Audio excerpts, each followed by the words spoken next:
Kusanagi turned around, his face beaming with a bright smile as he addressed Mizuwa. He extended an invitation, asking if she would be interested in joining him. Overwhelmed by the offer and touched by Kusanagi's presence by her side, Mizuwa took a moment to thoroughly consider her decision. With newfound confidence, she replied out loud, expressing her eagerness to participate. Kusanagi couldn't help but feel proud of Mizuwa's transformation and the way her spirits had been lifted. The two of them made a pact. If they emerged victorious, Ruka would no longer speak harshly to Mizuwa. Conversely, if Ruka's side won, Mizuwa would resign from the academy. Despite this resolution, Ruka couldn't resist adding some final intimidating remarks, reminding their opponents to be prepared to face the consequences of their actions. Their conversation shifted to the academy rooftop. Mizuwa, displaying her perseverance and determination, sought Kusanagi's guidance, expressing her desire to delve deeper into the study of magic. Kusanagi, puzzled by the sudden summons, maintained his pretense of being a weak and unremarkable mage with a mere 100 units of magic power. He questioned Mizuwa, asking if she was certain about being taught by someone like him. Mizuwa's sharp intuition, however, allowed her to see through Kusanagi's facade and recognize that he possessed hidden powers far beyond what he presented.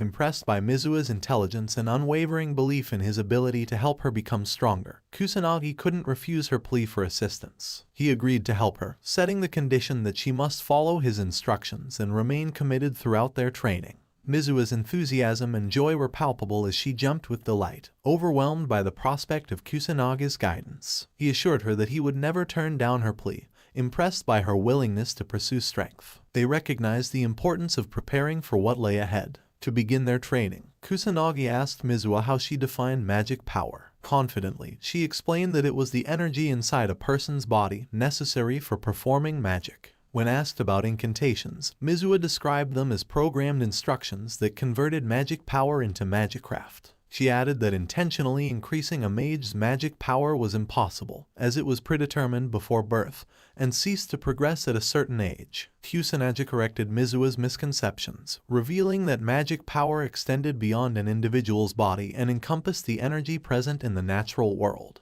He explained that incantations were tools supporting magicraft and contradicted Mizuwa's belief by asserting that intentionally increasing magic power was indeed possible. This revelation left Mizuwa grappling with the realization that her understanding of magic had been flawed. Unfazed by her skepticism, Kusanagi remained determined to impart his knowledge and train her in the three fundamental aspects he had mentioned. To initiate their practical training, Kusanagi channeled his magic power into Mizuwa, instructing her to inform him once she sensed it. After a few attempts, Mizuwa finally felt a tingling sensation on her back, indicating her perception of magic power. Kusanagi explained the significance of this sensation and its role in detecting and harnessing magic power from the natural environment. Despite her initial confidence, Mizuwa struggled to master this skill, prompting her to seek help from Kusanagi. Determined to assist her, he intensified his efforts, pouring even more magic power into her. Finally, Mizuwa's eyes opened wide, and she realized she could see the magic power before her. Mizuwa stared at her aura in disbelief. She had finally mastered the ability to see magic, a skill she had been striving for. She turned her gaze towards Kusanagi,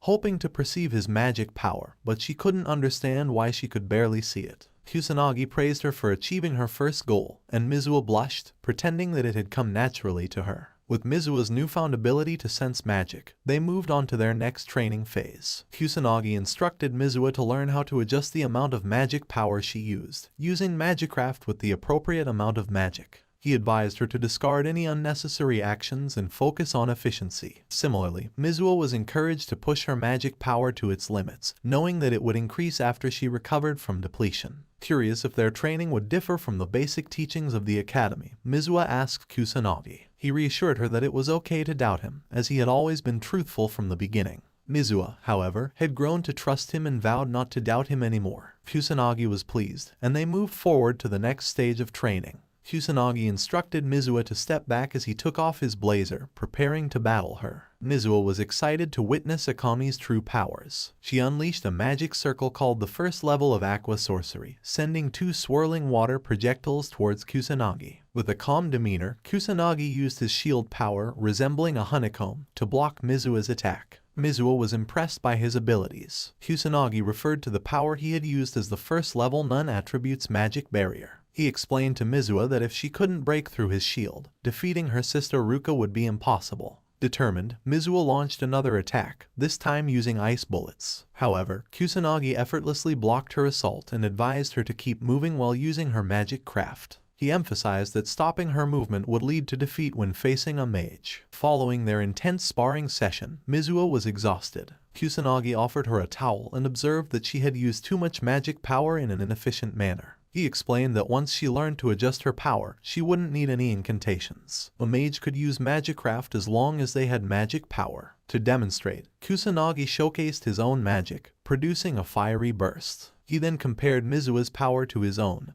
highlighting the dispersed nature of her magicraft. However, he reminded her that adjusting magic power was key. Mizua realized that she didn't need to chant incantations anymore. She understood the advantage of shortening her chants in battle, conserving magic power. Mizua realized that this knowledge could strengthen her magicraft. Kusanagi stood up and urged Mizua to start over, emphasizing the importance of practicing as if her life depended on it. Although terrified by his intensity, Mizua passed out from exhaustion. When Mizua regained consciousness, Kusanagi reminded her that they would practice battle every day until she mastered his lessons. Later that night, Kusanagi roamed around Harajuku and sensed the presence of monsters. He noticed that their numbers remained constant despite extermination efforts. As he searched, he encountered a girl about to be attacked by a level 1 monster. Kusanagi swiftly eliminated the threat, but the girl, without saying a word, took a picture of him with tears in her eyes. Irritated by her lack of gratitude, Kusanagi considered wearing a mask in the future. The next day, Kusanagi and Mizua continued their training for the upcoming duel against Ruka. Mizua was consistently defeated, leaving her exhausted and panting on the ground. Kusanagi observed her progress, which was improving, but he knew she still lagged behind in various areas compared to her sister. He believed that there was no way for Mizua to win if she continued to be defeated by his level 1 barrier. Mizua, however, was resolute and courageous. She confessed to Kusanagi that she had always been compared to her sister and had given up on many things. But magicraft was the one thing she refused to abandon. She implored Kusanagi to be stricter with her. Touched by her determination, Kusanagi warned her that she wouldn't be able to win in her current state. Mizua yelled at him to push her harder. Kusanagi was proud to see Mizua's unwavering spirit and commitment to becoming a better mage. He agreed to be stricter with her and pushed her to her limits. Both Mizua and Kusanagi trained tirelessly, battling each other repeatedly. Kusanagi continued to lecture Mizua about the proper usage of magic power. After numerous trials and errors, they engaged in another battle. This time, Mizua finally managed to break through Kusanaga's magic barrier and emerged victorious. Overjoyed with her success, Mizua collapsed on the ground in celebration. Kusanagi, who had doubted her before, felt a surge of pride witnessing Mizua's progress and hard work. Mizua smiled, her face beaming with accomplishment. The next day, Kusanagi and Mizua stood outside the academy, preparing for their duel against Ruka. However, their path was blocked by someone who approached them at the entrance. A swarm of media reporters showed interest in the upcoming duel between Mizua and Ruka. Mizua was dumbfounded by the presence of the press, who seemed to have inside information about the duel. Kusanagi realized that even a simple battle between students highlighted the importance of noble mage lineage. The duel was scheduled to take place in the school's coliseum, and the entire academy was eagerly anticipating the event. Kusanagi thought it might be overwhelming for other students to participate, but Mizua explained that magic duels were rare occurrences and treated like special events by the academy. Both Mizua and Kusanagi prepared themselves for the duel as their names were called by the announcer. Sensing Mizua's nervousness, Kusanagi called her name before she walked forward, cheering her on to do her best. Mizua's stage fright transformed into motivation, and she moved confidently towards the stage. As she walked, she noticed Akami, a mysterious person whose words resonated with her. Ruka and Mizua faced each other in the duel. Ruka tried to provoke Mizua by expressing surprise that she didn't run away. Mizua defiantly responded that she wouldn't back down. Ruka criticized Mizua for assuming she could win, especially against someone like her. Mizua shouted that she would definitely win, but Ruka observed that Mizua had made progress in the past 2 weeks. Mizua analyzed her sister and acknowledged the difference in their magic powers, seeing that Ruka's powers were stronger. Nevertheless, Mizua resolved to give her best. The duel commenced, and both Mizua and Ruka attacked each other. They both utilized the same magic, the first level of aqua sorcery, and their magic powers clashed. Surprisingly, Mizua managed to counteract Ruka's power, much to her own astonishment. Ruka acknowledged Mizua's progress and praised her, which touched Mizua deeply. However, Ruka quickly clarified that it was merely a comparison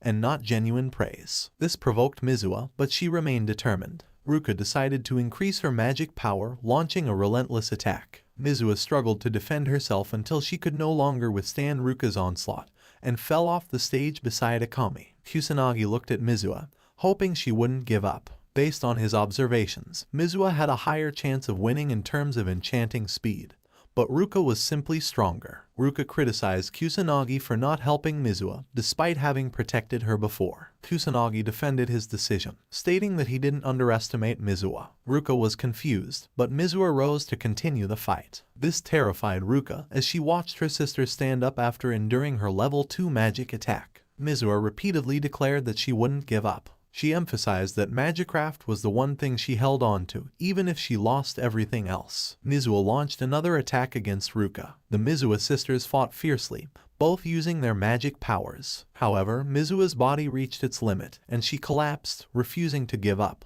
In the first round, Ruka emerged as the victor. Mizua hated herself on the ground for not being able to defeat her sister. Kusanagi approached Mizua to console her in her defeat. He noticed that the battle had been based on magic power adjustments, and Mizua simply lost in terms of the amount of magic power. Ruka hoped that Kusanagi could finally understand that Mizua had no talent. However, Kusanagi stood up and defended Mizua, recognizing her hard work. Mizua cried tears of joy upon hearing Kusanagi's unwavering belief in Hirvan after her defeat. Kusanagi told Ruka that Mizua was his disciple and expressed his displeasure whenever Ruka spoke ill of her sister. Mizua cried tears of happiness, feeling a renewed sense of hope and determination. Ruka felt frustrated and believed that Kusanagi was being overly confident, especially considering his magic power level of 100. Kusanagi, with an intimidating presence, asserted that he would defeat Ruka despite his magic power level.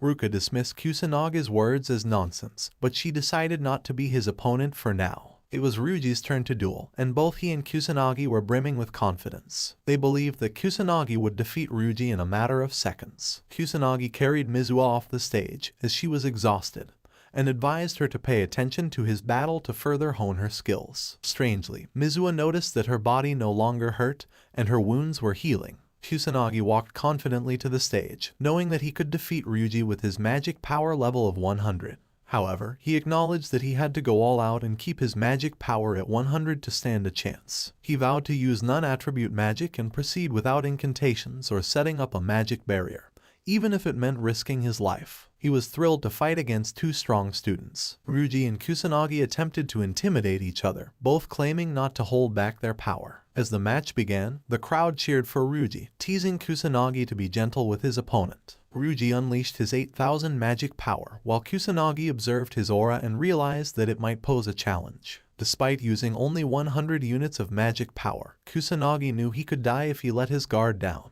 However, he swiftly put Ryuji to sleep with just a touch of his finger. The crowd was astonished to see the match end so quickly, with Ryuji still lying unconscious. Kusanagi emerged as the victor. Ruka rushed to Ryuji's side, concerned for her friend. Kusanagi explained to Ruka that he had knocked out Ryuji with just one hit, without using any incantations. Ruka was in awe of Kusanagi's ability, but he continued to provoke her, stating that the match had ended quickly. Mizua, astonished by Kusanagi's prowess, realized that he was not someone to be underestimated. Ruka decided to challenge Kusanagi to a duel, and he observed her magic power of 10,000. Which was stronger than Ryuji's. Kusanagi had gained attention with his quick defeat of Ryuji, and the third match would determine the winner of the duel. While Ruka chanted her magic, Kusanagi used the same attack he had used on Ryuji. He vowed to use low magicraft power for Mizua's sake. He aimed at Ruka's head, but she defended herself. Ruka noticed that Kusanagi didn't move or use any magic, unlike her sister Mizua. She analyzed Kusanagi but couldn't figure out how he remained unharmed without using any magic. The crowd couldn't take their eyes off Kusanagi as they saw Ruka's water magic hit him without affecting him. Mizua was amazed by Kusanagi's technique. Ruka attacked Kusanagi again, believing that he was using tricks. However, Kusanagi effortlessly dodged all her attacks. Ruka realized that Kusanagi was dodging without using any magic. Mizuwa listened to Kusanaga's advice and analyzed him using her own power. She realized that a mage could counteract magicraft with another magicraft, even with a difference in power. Ruka attacked Kusanagi once more with a powerful blow, but he dodged it using the same power he had used against Ryuji. Ruka was hit by her own power, but she remained conscious and asked Kusanagi how he was able to do it. Kusanagi explained that he used a magic drain to consume the magicraft and walked through the center of Ruka's magic, explaining why he remained unharmed. The stage was demolished by Ruka's powerful attack, except for the path where Kusanagi had walked. Ruka was impressed by Kusanaga's ability and acknowledged her defeat in the duel. Accepting her loss, Ruka stood up and fulfilled her promise not to say anything harsh to Mizuwa and never to force her to quit school again. Kusanagi, who had been Mizuwa's teacher, proudly stated that she had grown stronger in just 2 weeks. He advised Ruka to stop being overprotective of her little sister. Mizuwa, filled with determination, promised to become stronger and relieve her sister's worries. The Mizuwa sisters shared a laugh, but their moment of respite was interrupted by a sudden sense of a strong power. The sky turned red, reminiscent of the calamity from the past. Kusanagi recognized the abnormal magic power and realized that the calamity was happening once again. Everyone was terrified by this ominous development. Meanwhile, inside the school building, Tadano and his friends were searching for something to expose Kusanagi, whom they believed had cheated in the duel. All they found were textbooks on Kusanagi's back. As they continued their search, one of Tadano's friends became terrified by something they saw. The sky turned red, signaling the return of the calamity. Tadano and his friends realized the gravity of the situation. The students in the academy trembled in fear as they witnessed and felt the magic of the calamity. However, some of them were in denial, refusing to believe that such an incident could happen again. Kusanagi, too, was terrified by the presence of the calamity. He remembered the previous calamity in Shinjuku and hoped that the current events were not a mere coincidence. Suddenly, 3 large portals opened, and 3 monsters emerged, causing panic among the students. They ran in fear while the teachers tried to calm them down. Kusanagi swiftly annihilated the monsters with his magic, which appeared as a glowing beam of light. Using his green magic circle as a microphone, he urged everyone to calm down and instructed them to evacuate to the gymnasium in groups, as it was dangerous to go alone. Kusanagi specifically told the Mizuwa sisters to evacuate, leaving Mizuwa wondering about his plans. He decided to take it upon himself to save the people in the school building. Despite the concerns of the teachers, Ryuji volunteered to accompany Kusanagi, assuring the teacher that there would be no problems, as he had witnessed Kusanaga's capabilities before. The teacher understood Kusanaga's potential but worried about his students pushing themselves too far. As they prepared to go, Ryuji bid farewell to Kusanagi and reminded him to be careful. Ryuji then showcased his speed, boasting that he could run 100 meters in 10 seconds, questioning if Kusanagi could keep up. However, to Ryuji's surprise, Kusanagi used his green magic circle to move even faster, leaving Ryuji impressed by his monstrous speed. Motivated by Kusanaga's abilities, Ryuji decided to closely observe Kusanaga's true power and save everyone along the way. Kusanagi sensed that there were 58 magic power users in the school building, but he was also concerned that there might be a human without any magic power. He leaped in front of the school building and began searching the entire school. He encountered monsters attempting to harm students and swiftly killed them with his magic. He protected the girls who were about to be attacked and ensured the safety of everyone he encountered. Meanwhile, Ryuji guided their fellow schoolmates to the gymnasium, acting as a guard. However, one student noticed something behind them. Ryuji saw their schoolmates falling from the building but floating safely due to magic protecting them. This made Ryuji question Kusanaga's identity, suspecting that he possessed extraordinary powers. Despite his doubts, Kusanagi was glad to see Ryuji capable of handling the situation on his own. Kusanagi sensed another student in danger, a girl surrounded by vicious monsters in the hallway. She was cornered and unable to devise an escape plan. Desperate for someone to save her, she screamed for help. Glowing light that killed the monsters surrounding her. She was speechless, realizing that the magic she witnessed was the same as when she was saved in Shibuya. It was Kusanagi who appeared in front of her to check if she was okay. Connecting the dots, she asked if he was the one who saved her. Kusanagi confirmed it, but he didn't see it as anything special. The girl developed feelings for Kusanagi as she witnessed his kindness. Ryuji rushed to the scene upon hearing the girl's scream, but Kusanagi guided her to follow Ryuji for safety. The girl admired Kusanagi even more as he ran tirelessly to save others. Kusanagi's main goal was to ensure the safety of everyone in the building, regardless of personal recognition. The The girl expressed her gratitude to Kusanagi for saving her twice, bowing her head in appreciation. Kusanagi humbly accepted her thanks. Kusanagi continued running as fast as he could, sensing the presence of more people in need of rescue. He had no time to wait for the police to arrive. Meanwhile, in a meeting, the Prime Minister announced the occurrence of the calamity at the Kamui Magic Academy.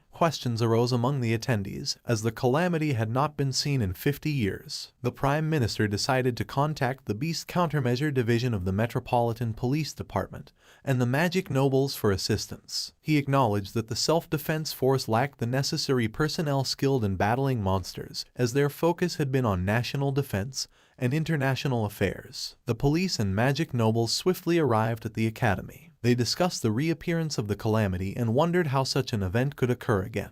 The policewoman, Sonata, expressed confidence that they would handle the situation easily, while the policeman, Shirushigo, from the Beast Countermeasures Division, assured her that they had it under control. Reporters in a helicopter captured footage of the calamity unfolding at the academy. As they watched, they saw not only weak monsters but also flying soldier monsters roaming the campus. Inside the gymnasium, the teacher guided the students in defeating the monsters, impressing the viewers watching the news. However, two individuals watching the news became terrified as they realized the academy was near their location. More unfortunate events unfolded as monsters began to appear in the streets. Some children watched the news without fully grasping the seriousness of the situation, while the elderly were horrified, having experienced the calamity before. Back in the building, Kusanagi sensed that the number of monsters pouring in was increasing. He knew that stronger monsters would appear soon, marking the second stage of the calamity. Despite feeling burned out from his continuous efforts to annihilate monsters and save people, Kusanagi persevered. He understood that defeating individual monsters wouldn't solve the problem entirely since the true boss remained undefeated. He decided to hold on until the final stage, where the final boss would appear. Meanwhile, Tadano and his friends fought for their lives against a demon soldier. Exhausted and on the verge of defeat, Tadano felt insecure, especially after witnessing Kusanagi defeat the demon soldier effortlessly. Tears streamed down his face as he cried for his perceived weakness. In that moment, he heard Kusanagi's voice responding to his self-doubt. Tadano saw a huge fire, and suddenly the demon soldier disappeared, leaving only its legs behind. Kusanagi appeared and walked past them. Instead of thanking him, Tadano became furious, feeling humiliated by Kusanagi's repeated saves. He chased after Kusanagi, questioning why Kusanagi would save him and if he found him annoying. Kusanagi responded in a typical heroic fashion, stating that there was no particular reason for saving Tadano other than the fact that he was capable of doing so. However, Tadano's fragile ego couldn't accept this explanation, and he felt further humiliated.